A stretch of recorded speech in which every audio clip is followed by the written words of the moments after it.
Listening Library presents Eragon, Inheritance, Book 1, by Christopher Paolini.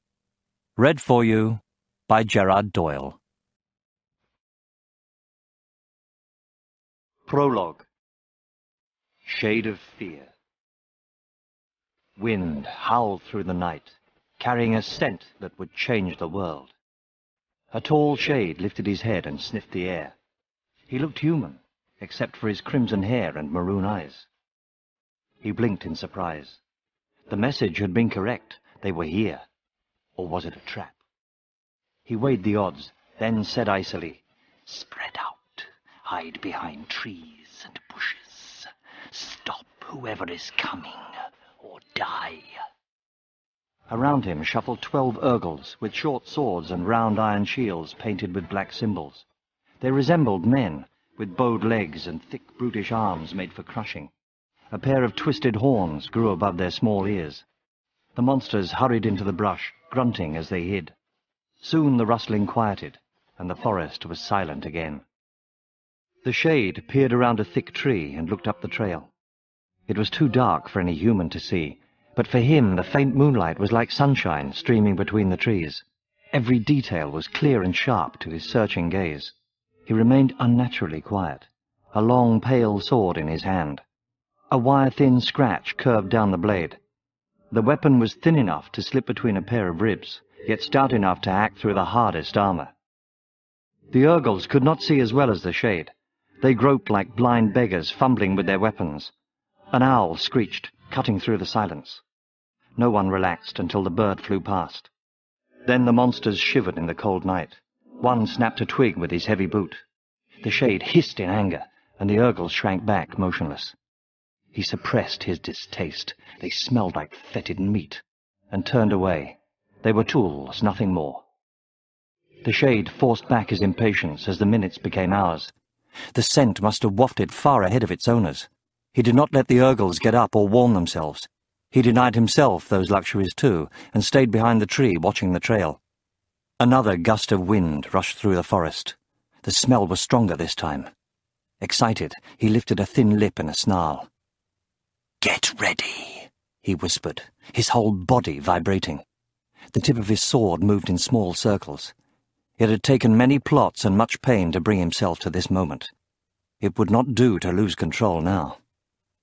Eyes brightened under the Ergol's thick brows, and the creatures gripped their weapons tighter. Ahead of them, the shade heard a clink as something hard struck a loose stone. Faint smudges emerged from the darkness and advanced down the trail. 3 white horses with riders cantered toward the ambush, their heads held high and proud, their coats rippling in the moonlight like liquid silver. On the first horse was an elf, with pointed ears and elegantly slanted eyebrows. His build was slim but strong, like a rapier. A powerful bow was slung on his back.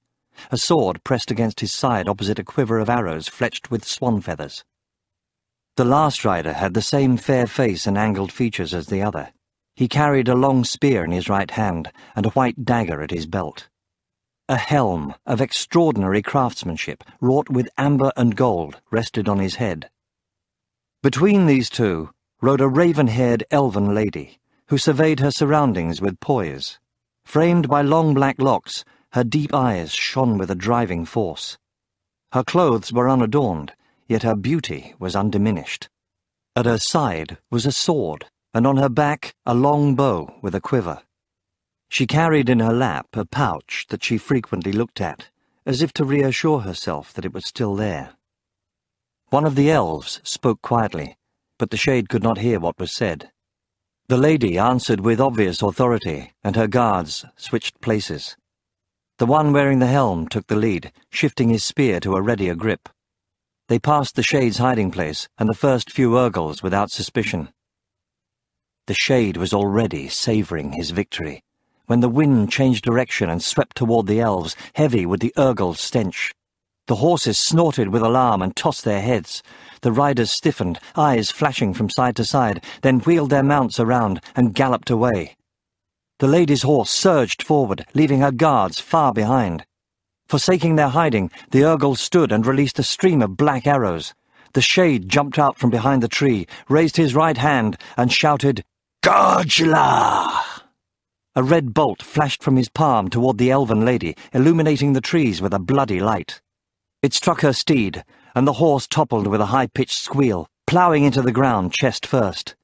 She leapt off the animal with inhuman speed, landed lightly, then glanced back for her guards. The Urgel's deadly arrows quickly brought down the two elves. They fell from the noble horses, blood pooling in the dirt. As the Urgels rushed to the slain elves, the Shade screamed, "After her! She is the one I want!" The monsters grunted and rushed down the trail. A cry tore from the elf's lips as she saw her dead companions. She took a step toward them, then cursed her enemies and bounded into the forest. While the Urgels crashed through the trees, the Shade climbed a piece of granite that jutted above them.